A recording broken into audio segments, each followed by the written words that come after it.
시편 22편 말씀 보도록 하겠습니다. 시편 22편입니다.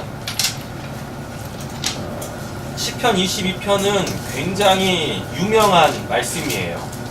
그런데 전문 자체가 유명한 게 아니라 시편 22편에서 등장하는 몇몇 구절을 예수님께서 이제 십자가상에서 이제 가상 7원이라 그러죠. 이제 십자가 위에서 예수님께서 하신 7마디가 있는데 그 중에 이제 한 마디가 오늘 이 본문에 등장을 해요. 그래서 22편은 그것 때문에 굉장히 유명한 말씀입니다. 이제 1절부터 마지막 절까지는 잘 몰라요. 그러니까 22편 자체는 잘 몰라. 근데 여기서 1절 이제 내 하나님이여 내 하나님이여 어찌하여 나를 버리시나이까 요거 있잖아요. 엘리 엘리 라바 사막다니.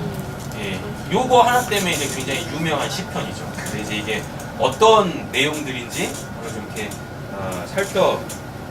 살펴보도록 하겠습니다. 이 시에 표제어가 있네요. 다윗의 시라고 되어져 있죠. 다윗의 시. 그러면은 이 시에는 반드시 뭐가 반영되어져 있다? 그 다윗의 삶이, 그리고 또 그의 신앙의 고백이. 신앙의 고백이라는 것은 다윗이 하나님을 만나기 위한 하나님이 제공해 주신 어떠한 그 상황들이 있을 거예요. 근데 우리가 잘 알다시피 다윗은 그렇게 평탄한 삶을 살지 않았습니다. 늘 전쟁이 끊이지 않았었고, 전쟁에서 승리하니까 이제 소위 말하는 왕위쟁탈전이 막 시작되어지죠. 집안에 문제가 이렇게 있죠. 딱 한 번 왕궁에서 편히 쉴 때가 있었어요. 죄 지을 때. 죄 지을 때까지는 계속 전쟁하고요. 딱 죄 짓고 나서부터는 이제 또 이제 왕위 증탈권이 집안에서 막 시작되거든요. 그래가지고 다윗은 딱 한 번 편히 쉴 때 그때 딱 죄 짓고 삶이 굉장히 퍽퍽해요. 쉽게 말하면.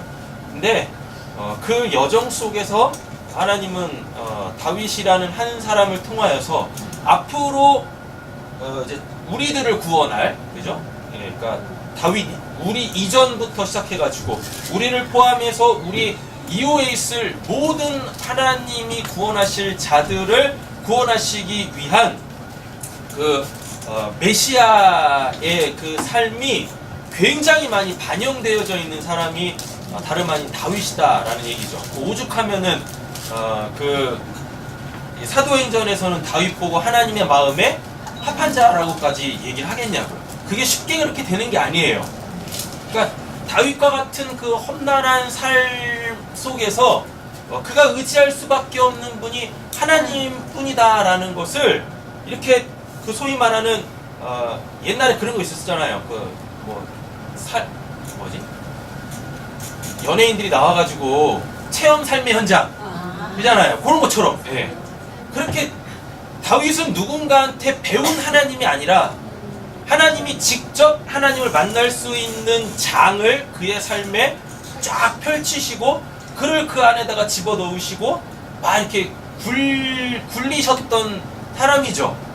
그러다 보니까 그 체험으로 알게 되어진 하나님에 대한 그 고백이 대부분 시편의 배경들이다라는 얘기인 거예요. 그래서 시편 22편은 예수님의 그 십자가를 예표하고 있는 시인데 그걸 먼저 누가요?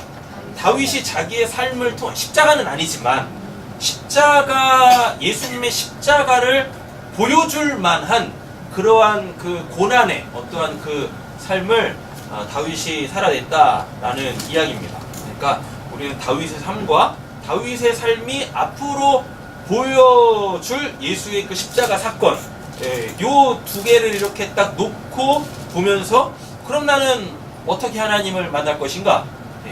그 하나님에 대하여서 나는 어떤 고백을 하게 되어질 수밖에 없는가? 요런 것들을 잘 아셔야 된다라는 겁니다. 근데 마치 이 22편은 궁극적으로는 예수님의 십자가에서 죽으심에 대한 예표로서의 그 이제 묘사예요. 그런데 보면 이게 욥기하고 또 상당히 비슷해요. 욥. 그래서 오늘 이 본문 1절부터 오늘 자세하게 좀 살펴보도록 하겠습니다. 자, 1절 보겠습니다. 1절. 내 하나님이여 내 하나님이여 어찌하여 나를 버리셨나이까 어찌하여 나를 멀리하여 돕지 아니하시오며 내 신음소리를 듣지 아니하시나이까 라고 되어져 있죠. 이게 이제 엘리 라바 사막다니죠. 나의 하나님 나의 하나님 어찌하여 나를 버리십니까? 예수님이 십자가에서 하셨던 그 말씀이시죠. 때로는 이러한 고백이 우리에게서도 나오게 되어질 거예요. 그게 언제가 될지는 모르겠지만 우리도 반드시 이 고백을 할 수밖에 없게 되어져요. 왜냐하면 하나님께서 우리에게 주신 이 성경 말씀은 그냥 단순한 말씀이 아니잖아요. 여기 있는 모든 말씀들은 결국 우리의 삶 속에서 이게 체험되어지고 또 성취되어지고 우리에게서 다시 어떻게 해요? 반복되어질 거예요. 이렇게. 그러니까 그냥 이렇게 딱 보면서 그냥 읽어내시면 안 돼요. 이미 이 고백이 나오신 분들이 있으실 수도 있고 그리고 아직 없다면 이 1절은 반드시 어느 때인가 우리의 진정한 이 탄식으로 고백되어질 거예요. 이렇게. 그때 이 말씀이 없다면 이 말씀을 들은 바가 없다면 굉장히 힘들겠죠. 그죠? 분명히 하나님을 믿지만 하나님에 대한 끊임없는 불신 때문에 더 힘들 거라고요. 그러니까 이 고백을 하기 전에 실질적으로 이 고백을 하기 전에 우리가 이 말씀을 미리 접하는 것은 우리에게 굉장히 큰 은혜죠.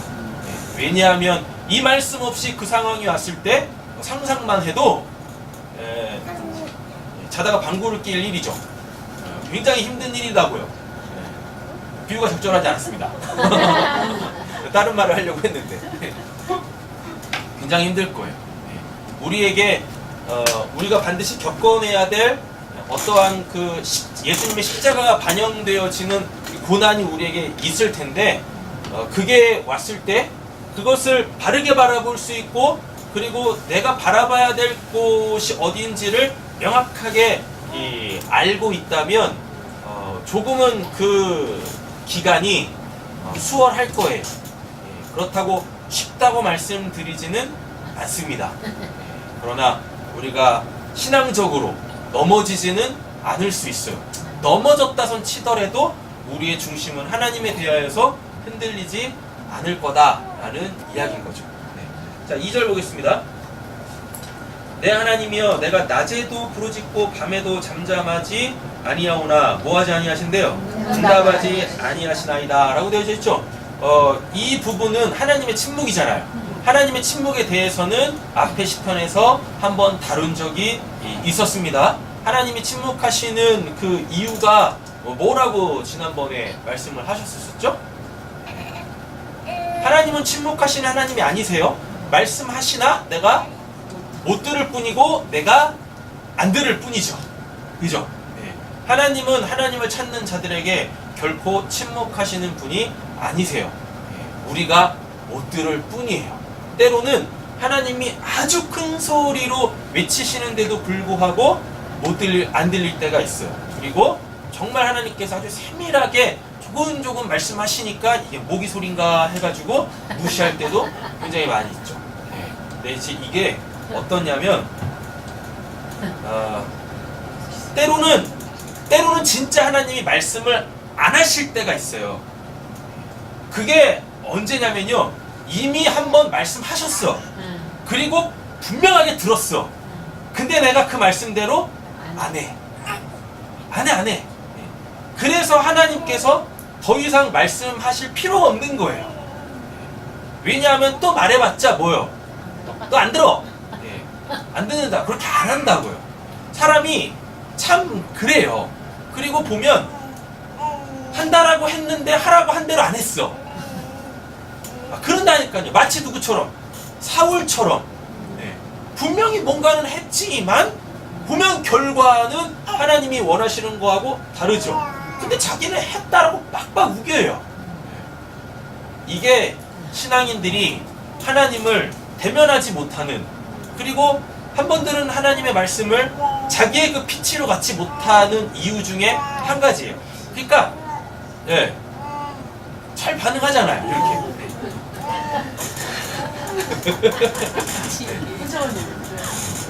혼자 은혜 받잖아요. 그렇게요. 그러니까 잘 듣고 그대로 해야 되는데 그대로 안 해. 그대로 안 한다고요. 그게 우리의 문제인 거예요.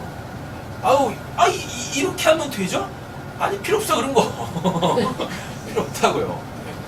하나님이 하라고 한 대로 하시면 된다라는 겁니다. 근데 때로는 하나님이 직접적으로 말씀하실 수 있으시죠. 누구의 목소리를 통하지 않고 하나님이 직접적으로 그렇게 음성을 들려주실 때가 있단 말이죠. 그러면 참 좋겠죠. 그죠? 그러려면 부단한 하나님 앞에서의 무릎 꿇음이 있어야 되는 거고 정말 각별한 은혜가 있어야 돼요. 네. 그러면 이제 보편적으로는 어떻게 되냐면 대부분 하나님께서 사람의 입을 통하여서 그 메시지를 주신단 말이에요. 어떤 사람들은 그걸 사람의 말로 듣지 않고 어떻게 해요? 마음에 잘 박힌 목과 같이 하나님의 말씀으로 잘 듣는단 말이에요. 네.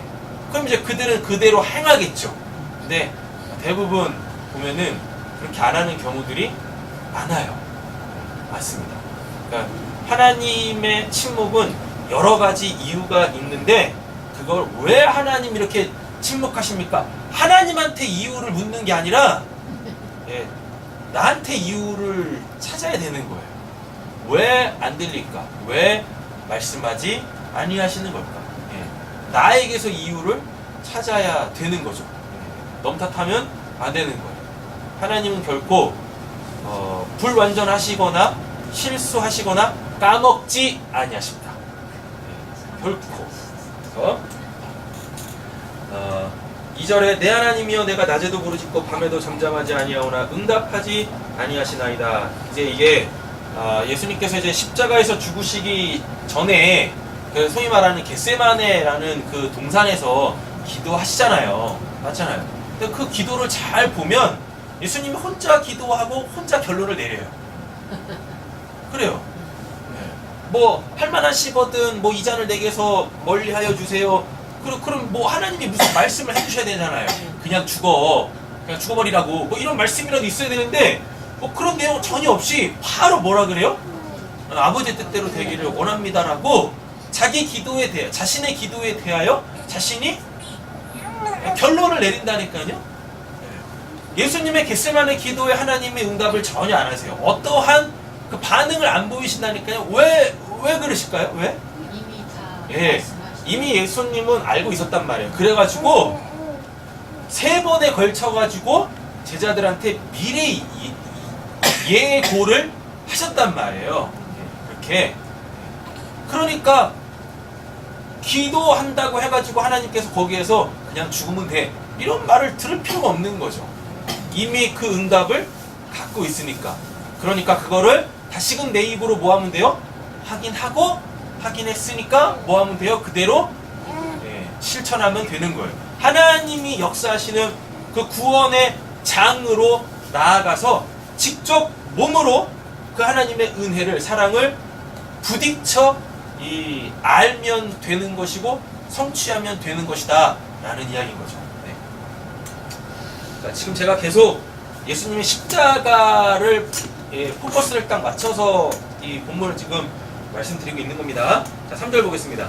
이스라엘의 찬송 중에 계시는 주여, 주는 뭐라 그러죠? 거룩하시니이다 라고 해요. 되게 이상하잖아요. 2절에 보면 내 하나님이여 내가 낮에도 부르짖고 밤에도 잠잠하지 아니하오나 응답하지 아니하시나이다 이렇게 해놓고 그러면은 왜 응답 안 하는 거야? 뭐라고 막 얘기해야 되는데 갑자기 또 태도가 바뀌어요. 이스라엘의 찬송 중에 계시는 주여, 주는 뭐라 그래요? 거룩하시니이다. 그러니까 하나님이 어떠한 분이신지를 정확하게 아는 거죠. 그러니까 이런 거예요. 뭐냐면 하나님이 응답을 내 지금 기도에 하나님이 응답을 하지 아니하신다 손 치더라도 하나님은 뭐예요? 하나님이 하실 일을 지금 묵묵히 행해 나가고 계신다라는 것입니다. 그런데 이 22편의 배경에 보면은 다윗이 비록 기도는 이렇게 하고 지금 자기의 기도에 하나님이 응답하는 것 같지 않지만 뭐가 밑바탕에 깔려 있지만 내가 아무리 이렇게 하나님에게 호소하면서 나 좀 구원해 주세요 라고 이 기도에도 하나님이 묵묵부답이시다 손 치더라도 굳이 하나님께서 그래 내가 널 구원해 줄게 이런 소리를 듣지 않더라도 하나님은 자기를 구원하실 거라는 그 확신에 찬 그 기도를 지금 드리고 있는 거란 말이에요. 왜냐하면 3절에 뭐라 그러니까 하나님이 어떠한 분이신지를 정확하게 알고 있어요. 그러니까 하나님이 어떠한 분이신지를 알고 있으면 지금 내 마음을 나조차도 감당이 안 돼가지고 하나님 왜 그러는 거예요? 막 이렇게 얘기를 해도 결국 내가 그러니까 지금은 기도를 막 그렇게 해도 이 기도가 끝난 다음에 결국 내가 내 스스로 돌아가야 될 곳은 어디라는 걸 알고 있기에 하나님이라는 것을 알고 있기에 이렇게 하나님에 대한 알미라는 것은 그래서 중요한 거예요.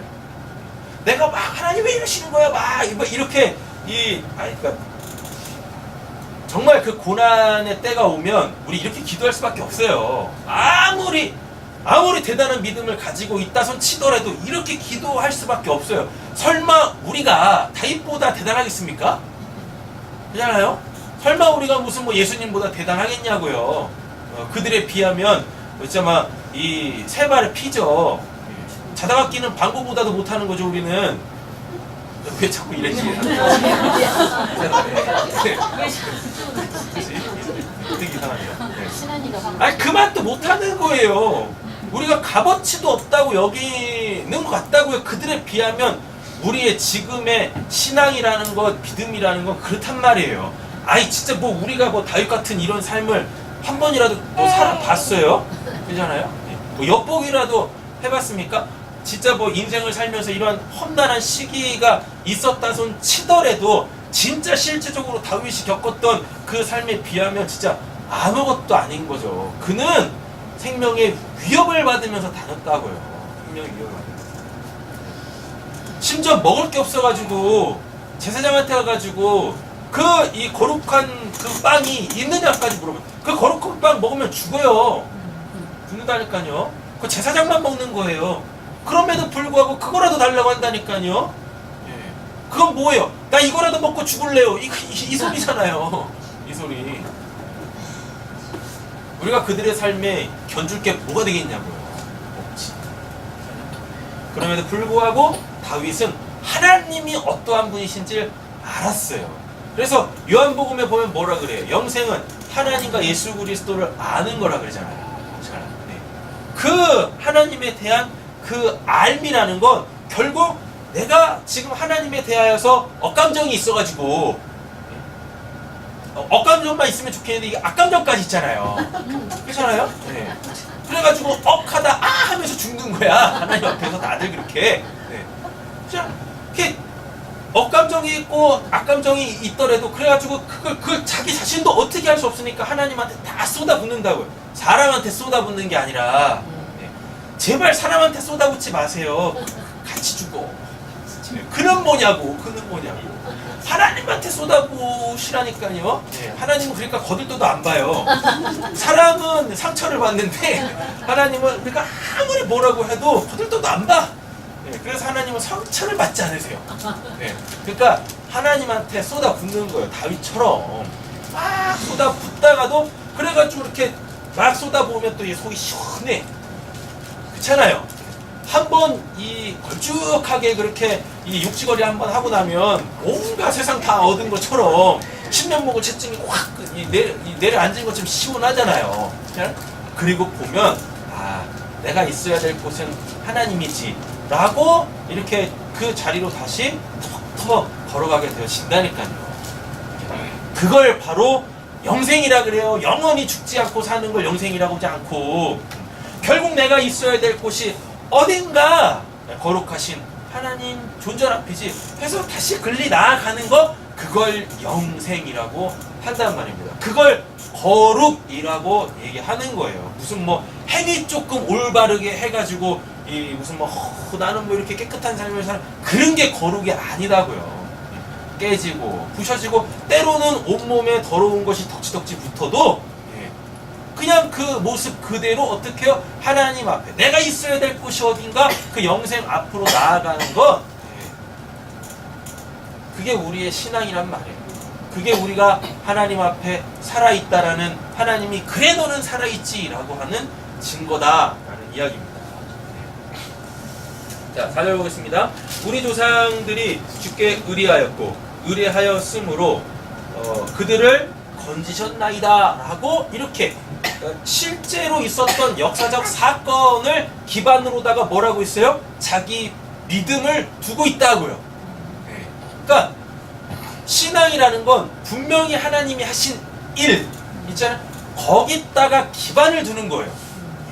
그거는 결국 다른 말로 따지면 우리가 이 성경에다가 우리의 신앙에 기반을 둔다라는 거잖아요. 맞죠?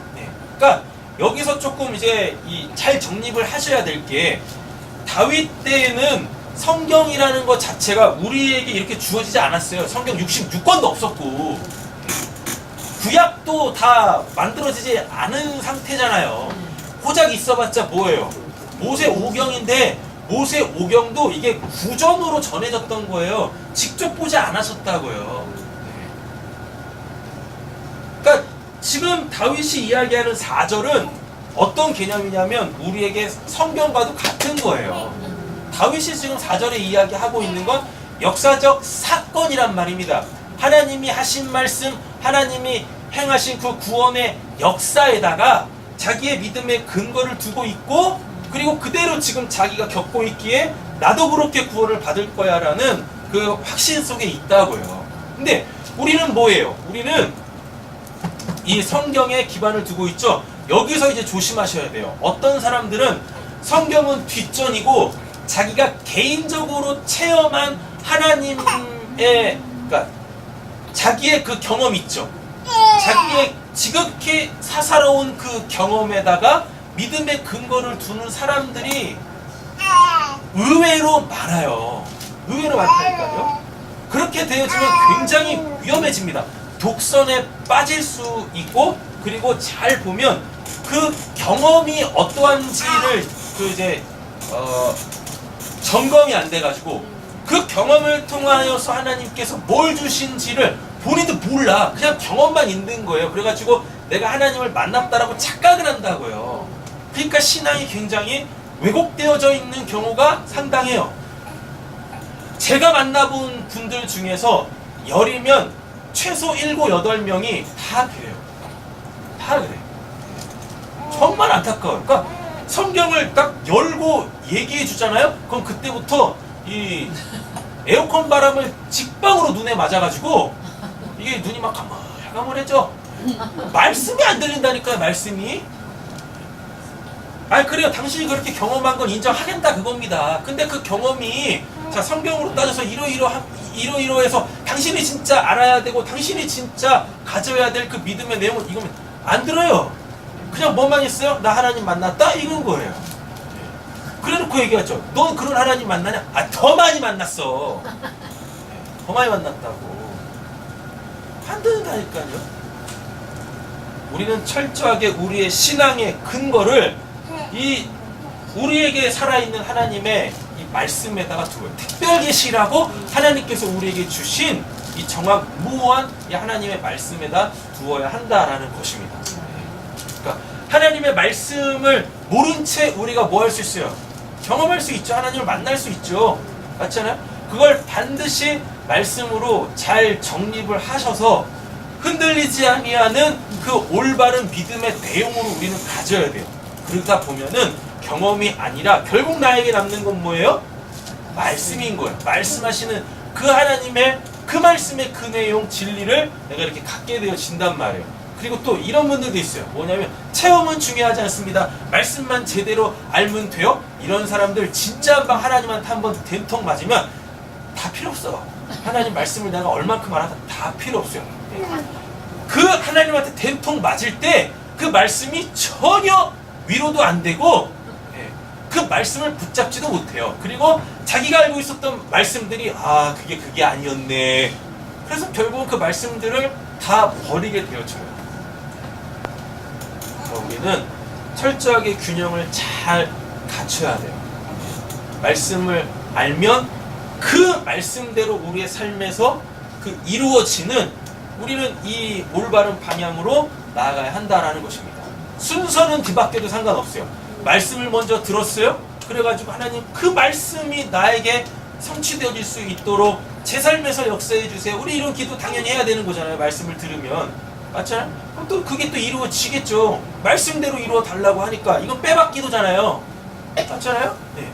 그렇게 우리는 들은 말씀만큼 안 말씀만큼 체험을 해 나가야 되는 거예요. 근데 때로는 하나님께서 먼저 뭐부터 하시고 체험부터 하게 하신단 말이에요. 그러면 그거를 뭐해서 발판 삼아서 내가 참되게 가져야 될 믿음의 내용을 말씀 속에서 찾아야 한다라는 이야기인 거죠. 그래서 이렇게 누군가가 콕 찔러도 말씀적인 부분이나 어떤 체험적인 부분에서 결코 뚫리지 않는 방패와 같은 그 믿음을 가지셔야 돼요. 그래가지고 전신갑주에 보면 뭐 나와요? 믿음의 방패 나오잖아요. 믿음의 방패. 방패가 뭡니까? 나를 막는 거잖아요. 맞잖아요. 내가 이 맞으면 안 될 것을 방패가 대신 맞잖아요. 그게 뭐예요? 그게 바로 말씀과 체험인 거예요. 그래서 내 영혼이 지킴을 받는 거예요. 뭐 하나 부족하면 반드시 깨진다니까요. 그 믿음이라는 게 말씀적인 부분에서 깨지든가 아니면 체험적인 부분에서 깨져요. 그럼 영혼에 상처를 받아요. 그럼 이게 치유가 잘 안 된다니까요. 이게 단순히 마음의 상처가 아니라 영혼의 상처로 받는다니까요. 영혼이 받은 상처는 정말 치유하기 쉽지 않습니다. 자, 마음의 상처야 뭐 하면 돼요? 그냥 위로받고 그냥 거기를 그 다른 마음으로 메꿔 넣으면 돼요. 메꿔 넣으면 된다니까. 근데 영혼은 뭐 어떻게 메꿀 거야 그걸. 영혼이라는 건 메꿔지지가 않는다니까요. 그래가지고 하나님에 대한 그 영혼이 상처를 받게 되어지면 어떤 현상이 일어나냐면 하나님에 대한 왜곡된 지식이 생기거든요. 이게 정말 바로잡기 쉽지 않아요. 네. 정말 바로잡기 쉽지 않아요. 그러니까 잘 지키셔야 돼요. 믿음의 방패. 깨지지 않는 믿음의 방패로 자기의 영혼을 잘 지키셔야 돼요. 그래가지고 한번 깨어져서 상처받은 이 영혼은요, 하나님이 일하셔도 그걸 이렇게 곡해서 받아들이는 경우들이 굉장히 많아요. 굉장히 많아요. 그런 분들 보면 정말 마음 아프죠. 안타깝죠. 자, 5절 보겠습니다. 그들이 주께 뭐 했대요? 부르짖어 구원을 얻고 주께 의뢰하여 수치를 당하지 아니하였나이다. 그러니까 결국 또 다윗이 얘기하고 있는 건 뭐예요?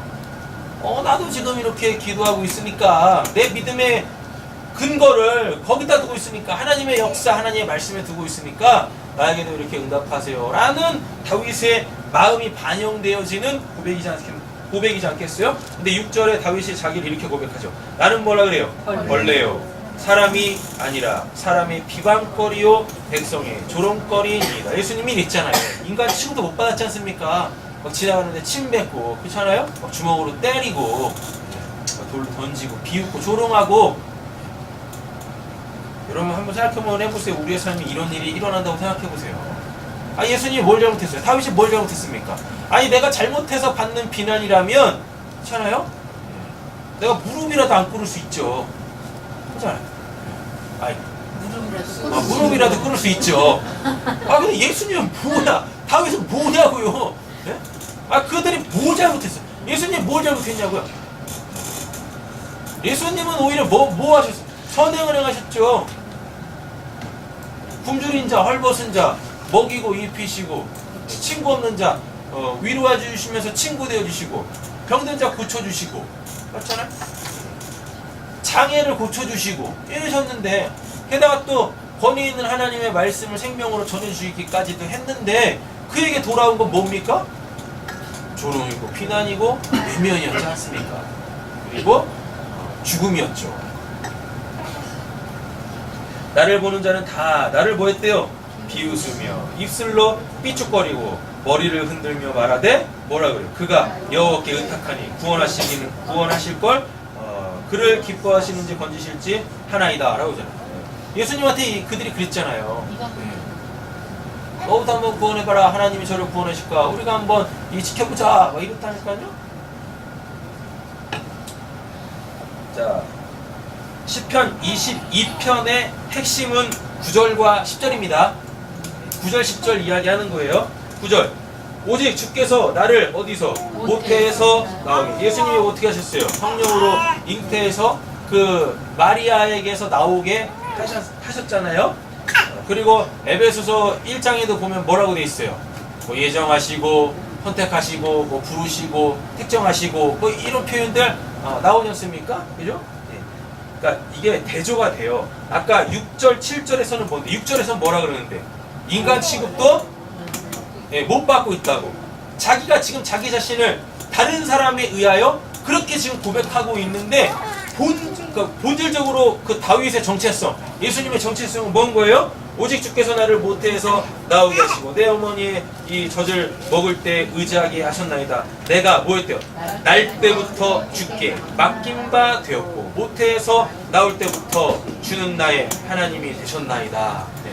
사람들한테는 이런 인간 취급도 받지 못하지만 그래서 하나님 지금 제가 이래요 라고 얘기하고 있지만 다윗과 예수님과 또 우리는 우리의 정체성이 뭐여야 되는 거예요? 나는 모태에서 지음을 받기도 전에 이미 하나님께 택정받은 자다라는 이러한 그 소위 뭐라고 하지? 그 자긍심이 있어야 된다니까요. 자기 정체성이 분명해야 하는 거예요. 이런 정체성이 있으면 그 비난과 조롱 속에서도 우리는 뭐 할 수 있어요? 우리의 낯빛을 잃지 않을 수가 있다는 얘기입니다. 근데 이 정체성이 없잖아요? 그럼 어떻게 해요? 창피해. 험한 말 쓰겠습니다. 쪽팔리죠? 그러니까 어떻게 해요? 그게 싫어서 거기를 나와버려요. 외면한다니까요? 그럼 아무것도 이루어지지 않아요. 하나님은 그 상황 속에서 우리가 이겨내길 원하십니다. 그래가지고 저 사람이 오직 하나님으로 사는 사람이구나, 하나님만을 의지하는구나 라는 것을 드러내고 싶으신 거예요. 그러니까 하나님이 드러나는 게 아니라 그는 하나님만 의지하는 사람이구나, 하나님은 그가 하나님만을 의지하는 사람이라고 이렇게 드러내기를 원하시는 거고, 그 상황 속에서 나도 내가 이런 상황 속에서 하나님만 의지하고 있네 라는 하나님의 그 은혜를 자기에게서 발견하게 하시려고 하나님의 때때로 우리에게 이런 상황들을 허락하신다는 얘기입니다. 그러니까 왜 나한테만 이러는 거예요? 아니라 거긴 이유가 있다니까요. 하나님이 우리에게 목적하신 바가 있다니까요. 하나님은 우리의 영광이 필요하신 분이 아니세요. 우리가 무슨 뭐 이렇게 영광 올려들어가지고 뭐 하나님이 이런 필요 없으세요. 이 땅에서 성도들의 영광이라는 거, 성도들이 하나님의 영광을 올려드린다는 건 그러한 조롱에, 비난에, 얼굴도 못 드는 어떠한 그런 상황, 스스로가 생각하기에 얼굴도 못 드는 그런 상황 속에서 그거를 외면하고 피하는 게 아니라 어떻게 해요? 그 상황 속에서 내가 하나님만을 의지하는 사람이다라는 그것을 들추어내시기를 하나님은 원하시는 거예요. 그리고 그걸 하나님은 당신의 영광으로 취하신다니까요. 그러니까 그냥 이렇게 세상 말로다가 뭐 하시면 돼요? 낯짝이 두꺼우면 걔야. 낯짝이 두꺼워.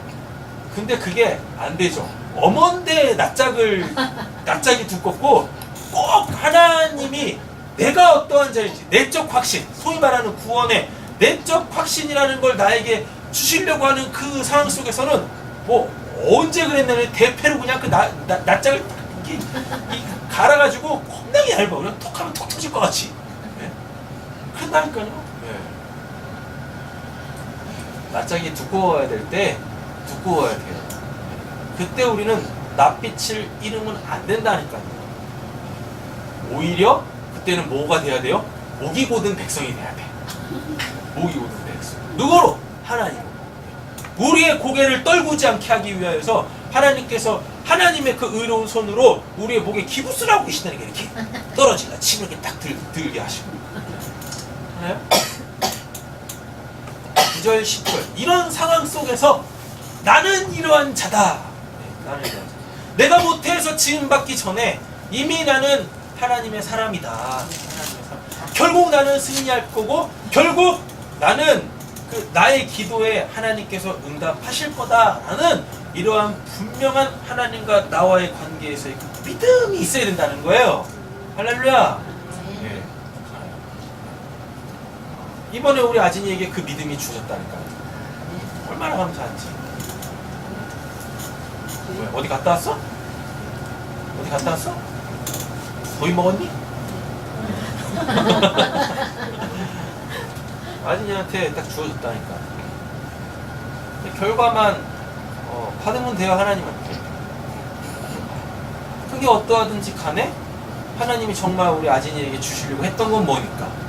하나님에 대한 신뢰죠. 하나님에 대한 신뢰. 전 좋은 거 주실 줄 믿습니다. 아진이에게 뿐만 아니라 우리 세상계 모든 성도님들에게 그 은혜가 찬이 어디 갔어요? 근데? 잠들었나봐요. 뭐요? 왜 책에 오늘같이 기쁘고 즐거운 날 찬이 시험 끝나고 왔잖아요. 그래요? 우리 찬이가 교만했어요. 그래가지고 이 정도면은 뭐 되겠지라고 했는데 그 정도의 성적이 안 나온 거예요. 지금 가채점 했을 때 평균이 몇 점이죠? 91점. 91점? 네. 그러니까 91점이 2등급 정도 된대요. 2등급으로는 안 되거든요. 그러니까 한 뭐 자기는 95점 이상을 생각했나봐요. 그 정도 생각했나봐요. 그래가지고 그러니까 이제 오전 시험이 다 끝나고 점심시간 때 한참 저는 이제 우리 김재훈 집사님의 집에서 이제 막 치열한 썰전을 벌이고 있을 때 연락이 딱 왔어요. 연락이 딱 왔는데 시험을 대번에 내년에 시험을 다시 한번 치러야 되겠다고 이렇게 얘기를 하더라고요. 괜찮다. 뭐 다시 준비해서 또 보면 되지. 했거든. 그러니까 공부를 폭넓게 깊게 안 한 거죠. 그러니까 요령을 피운 거죠. 기출 문제만 푼 거죠. 그러니까 이제 어느 시험이든지 간에 다 풀게 하는. 그러니까 통과가 목적, 검정고시는 통과가 목적이잖아요. 그러니까 통과가 목적이다 보니까 조금만 공부해도 다 맞을 수 있는 문제들을 내요. 근데 거기서 이제 변별력을 주려고 말 같지도 않은 진짜 제대로 공부하지 않으면 맞힐 수 없는 문제들이 몇 문제 나오거든요. 근데 그걸 틀린 거예요. 그 두세 문제들을 틀린 거예요. 그러니까 한 번도 공부해본 적이 없는 거야. 그래놓고 그냥 이제 걔 이제 신박 끝나고 찬이 이제 픽업해서 오는데 그냥 막 어떻게 시험을 이런 걸 낼 수가 있냐고 듣도 보도 못한 이건 네가 공부 안 한 거지. 야 시험에는 항상 변별력을 주기 위해서 그런 문제를 의도적으로 내는데 그건 네가 제대로 공부를 안 한 거다. 근데 지금은 그 소리가 안 들리지. 그렇잖아요? 자기가 원하는 만큼의 성적이 안 나왔으니까. 그리고 자기는 또 그만큼 공부했다고 생각하니까요. 천만에 공부 안 써. 네? 본인은 이만큼 했다고 생각하지만 솔직히 부모가 기대하는 건 뭐예요? 2배, 3배, 4배, 10배, 막 1000배, 막 이제 너 이만큼 공부해. 근데 본인은 본인이 할 만큼 했다고 생각하는 거죠. 근데 성적보다 이제 그거에 충격을 받은 거예요. 그거에 충격. 이 정도 공부해서는 안 되는구나. 내가 원하는 성적을 얻기 위해서 그러니까 본인이 지금까지 공부한 양을 누구보다도 본인이 잘 알 거 아닙니까? 그거 하나 깨닫는 게 어디예요? 맞잖아요. 그거 하나 깨닫는 게. 왜 이렇게 깊은 공감? 막 속에서 우러나오는 공감이네? 그래서 91점이라는 성적보다 그거 얻은 게 전 너무 감사하더라고요. 이제는 막 잔소리하면서 공부 좀 해라. 1000배, 100배, 1000배 공부해야 돼. 이제 이런 소리 하지 않아도 본인이 이루고 싶은 것이 딱 뭐가 생기면 시험뿐만 아니라 인생에서 뭔가 이루고 싶다라고 하는 게 딱 있을 때 이제는 스스로가 어느 정도 이제 가늠을 짓고 누가 하라고 하지 않아도 할 수 있는 어떤 기본적 소양은 이제 하나 정도는 갖춘 거잖아요. 저는 그게 되게 감사하더라고요. 그리고 뭐 아직 시간도 많고 그리고 이번에 그건 뭐 실패한 것도 아니니까요. 그래서 그래 그러면 더 철저하게 준비해가지고 다시 시험 봐라. 네가 원하는 그 성적을 얻을 수 있을 때까지 다시 또 도전하면 되지. 라고 얘기를 했더니 오늘 예배 안 나왔네? 나온다고 그랬는데 예배 안 나왔고요. 저는 깊은 가운데 맨 앞자리에서 딱 예배를 드릴 줄 알았는데 그래서 이제 자식들한테 기대를 하는 게 아니에요.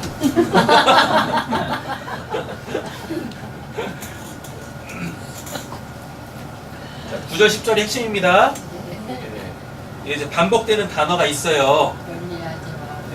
그러니까 22편에도 보면 반복되는 단어가 있는데 그게 뭐냐면 나오게 하시고 날 때부터 이게 반복돼요. 이게 핵심이에요. 나오게 하시고. 그러니까 나오게 하시고 날 때부터라는 얘기는 아직 안 나왔다는 얘기잖아요. 맞죠? 요게 핵심인 거예요. 나온 다음에가 아니라 나온 다음에 하나님께서 다윗을 선택한 게 아니라 예수를 선택한 게 아니라 우리를 선택한 게 아니라 나오기 전에 나라는 사람이 이 땅에 존재하기 전에 이미 하나님께서는 나라는 사람을 선택하셨다라는 겁니다. 뭘? 이런 삶을 통하여 즉 예수를 예표하는 구약시대 사람들은 예수를 예표하는 사람이었고 우리는 뭐요? 이미 예수가 완성해 놓으신 그 구원의 삶을 살아내는 우리 시간적으로 보면 우리 지금 이 위치에 있는 거지 않습니까? 맞잖아요? 그 이미 예수가 완성해 놓은 그 삶을 살아내게끔 하기 위하여서 내가 태어나기도 전에 내가 모태에서 나오기도 전에 이미 하나님께서 그걸 우리에게 예정해 놓으셨다라는 얘기인 거죠. 이게 예정론이에요. 이게 그냥 나기 전부터 내가 태어나기도 전부터 구원받았다가 예정론이 아니라니까요.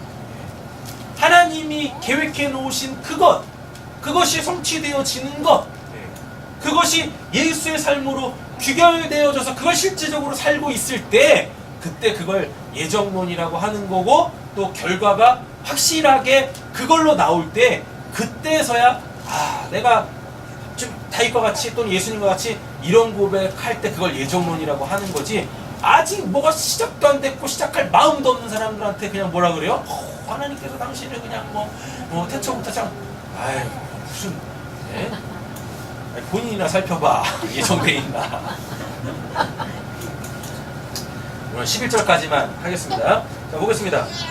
그러니까 1절부터 11절까지는 그 막 탄원이에요. 자기의 상황에 대해서 그냥 막 가감없이 막 이야기하는 거예요. 근데 그 상황이 뭐예요? 자기의 어떠한 그 자기가 믿음의 근거를 어디다 두고 있는지 자기의 정체성은 무엇인지를 알고 이게 막 하나님한테 이제 막 탄식하고 있는 내용들이죠. 11절 보겠습니다. 나를 멀리하지 뭐라 그래요? 마옵소서. 환난이 가까우나 도울 자가 없나이다. 그리고 이제 12절부터는 뭐가 나오냐면 그 지금 자기를 이렇게 압제하고 있는 자들에 대한 여러 가지 표현들이 나옵니다. 뭐 힘센 소, 황소, 그 다음에 또 뭐 칼, 그 다음에 뭐 사자, 개, 뭐 이렇게 나오거든요. 이게 다 이제 원수들이죠. 실제적 원수들이죠. 이런 이제 은유적 표현으로 사용하고 있는 거예요. 자, 11절. 나를 멀리하지 마옵소서. 환난이 가까우나 도울 자가 없나이다. 라고 이야기를 하고 있는데 보면 굉장히 암울해.